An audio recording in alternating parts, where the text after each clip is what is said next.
Ubat titos terwil kany no elam kaliang ya teh po ke HDC ulong bakajing kwa jungki garo banlong rang basnong haki thain kaput kalong kajing mai kajai benru khasi. Ya kane ubat titos terwil kany ulong hene kasingi baar kakat ar tarik lebar ar jara posau habaya shibanta kajing ya tai kajing kran u chief executive member ka HDC ubat penyai sings im ya kamang tengka kaba ulawan ra akasing sedang jongka darbar mena kakar we tarik lebar ar jara posau. Ubat titos terwil kany ulai tu badangshan kakenhun jong kijai benru garo narai marwet kilali bani kendu yu menteri rangba kajela ukurat ke sangma bandawa itu no eki berlong kirang basnong haki shnong kaput badong bakane ka jingdawa jongki kalong penban ka jingma ka bakrawe ka jaiben rukasi kabaran ka ikhtiar berlong kinang sanchar hapo kishnong kitau kumta ula kentuwe ke isi hapo ka jinglam uba penai sings im bakam dei ban ailat satya wala kidon kibawan tuklar kibru kibanabar uba penshangai NSM deputy CEM uba pensyai helor kijingkran bar kijing ai jingmut jong unoyalam kaliang yatei ulong baka ke HDC hi kan om ailat bat kan om INOC ye kijai benru garo banlong kirang basnong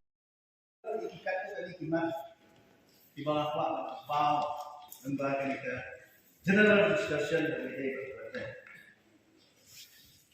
Habis itu kita department. Nah, Sokia bahagian ini isi nilai gawe ketembun. Kebetulan kami tendu yang shooting star dan drone. Kemudian ketembun jongki perlok Garut. Nanti na border. Nanti saya terteng ke asyik Garut something about more all headman association time border aktiviti time border right Marwet. Kemudian kami ketemu shooting star. Mau ada benda ke itu. Ya di perlok Garut di bahasa time border. Bukan long tapi headman dan kita nampak senang. Nah, so bahkan ini jingdawan. Jom ini kisah. Ketika threat yang kejadian terjadi. Ketika threat yang keriti sensar terjadi.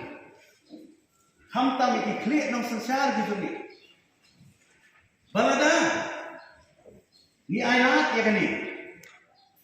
Bagi ini diperlok daru kilang basno.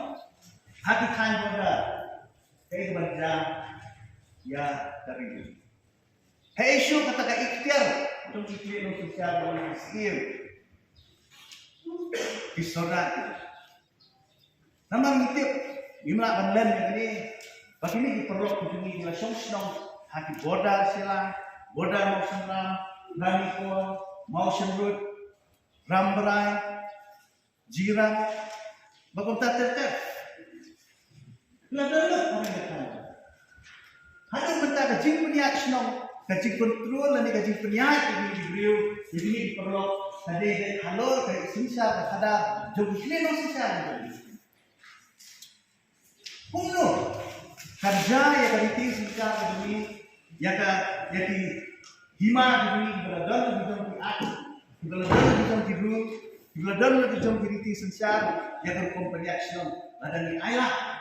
Jadi perlu makin tam dari makin long kirang bahasa. Aku kata kerja sisa ini tak elak memang tak. Karena so banyak yang juga isi ide banyak pendek. Banginde ban elak. Wala ada kadang ke interference nak ino diambil.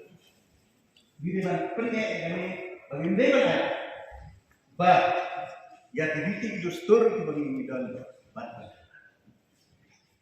Gila ai kita hok kung kinong India ban kaput gila yo ito hok ako bede ba development gila yo ito hok haki jingdan kam dijoki ibalong man kasi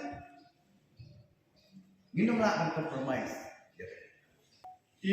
Nogama kaya ba refine kapasal sendiri pada sampai di jalan Basno hati-hati dong border di balai Marwet dan ini disitu kalau mi bon ye batara nagala dan mamulin na bapa mga jit aga punya di sargol ran action tapi sebuah division dua hal pembangunan siu kasih jadi buat mereka kam nagala juga di sini waktu kita dinapurkan bala umnu ban gaya solution ini buat mereka kam lase India shipkan apa imam ini ya saya dah tahu apa Atau kan ini hot juga yang berdiskusi lah dengan isu nang pakai itu begini kan long baik naga bentang bagaimana dia ikhtiar bahwa ini kumpi itu himan senang kita pada kita akan betul-betul bagi ai rambas senang yang memberi kasih yang dia kok rakyat